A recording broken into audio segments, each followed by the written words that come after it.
சென்னையில் மத்திய அரசின் சமஸ்கிருத திணிப்பை கண்டித்து திராவிடர் விடுதலை கழகத்தினர் ஆர்ப்பாட்டத்தில் ஈடுபட்டனர். சென்னை வள்ளுவர் கூட்டத்தில் மத்திய அரசின் சமஸ்கிருத திணிப்பை கண்டித்து திராவிடர் விடுதலை கழகத்தின் சார்பில் ஆர்ப்பாட்டம் நடைபெற்றது. இந்த ஆர்ப்பாட்டத்தில் எந்த மாநில மக்களாலும் பேசப்படாத சமஸ்கிருதத்தை ஆட்சி மொழி பட்டியலிலிருந்து நீக்க வேண்டும் என முழக்கங்கள் எழுப்பினர். சிபிஎஸ்இ பள்ளிகளில் மத்திய அரசு சமஸ்கிருதத்தை திணிக்க கூடாது என்றும் வலியுறுத்தினர். இதே கோரிக்கைகளை வலியுறுத்தி மற்ற மாவட்ட தலைநகரங்களிலும் திராவிடர் விடுதலை கழகம் சார்பில் ஆர்ப்பாட்டங்கள் நடைபெற்றன. இந்த வடமொழிக்கு எதிரான ஒரு போராட்ட களம் கரண்டு கொண்டு இருக்கிறது. இந்த நிலையில் மாற்று பண்பாட்டை தமிழர்கள் மீது திணிக்கின்ற ஒரு முயற்சியாக தமிழ்நாட்டில் இயங்கக்கூடிய மத்திய அரசு பள்ளிகளில் சமஸ்கிருத திணிப்பை மத்திய அரசு கைவிட வேண்டும், இதற்கு தமிழ்நாடு ஒருபோதும் அனுமதிக்காது என்பதை மத்திய அரசுக்கு எச்சரிக்கின்ற வகையில் இந்த போராட்டத்தை திராவிடர் விடுதலை கழகம் நடத்துகிறது.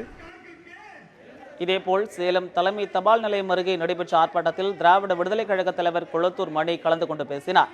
அப்போது மாநில மொழியாக இல்லாத சமஸ்கிருதத்தை அலுவல் மொழியாக ஆக்க பாஜக துடிப்பதாக கண்டனம் தெரிவிக்கப்பட்டது.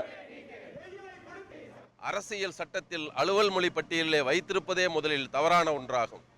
மக்கள் மொழியாய் இல்லாத சமஸ்கிருதத்தை, பேசும் மொழியாய் இல்லாத சமஸ்கிருதத்தை, செத்துப்போன மொழியான சமஸ்கிருதத்தை, எந்த மாநிலமும் தன்னுடைய தேசிய மொழியாய் கொண்டிருக்காத சமஸ்கிருதத்தை மத்திய அரசினுடைய RSS வேலை திட்டத்தின் அடிப்படையில் தான் இதை திணிக்கிறார்கள் என்ற காரணத்தால் தான் அதை நாங்கள் கண்டிக்கிறோம்.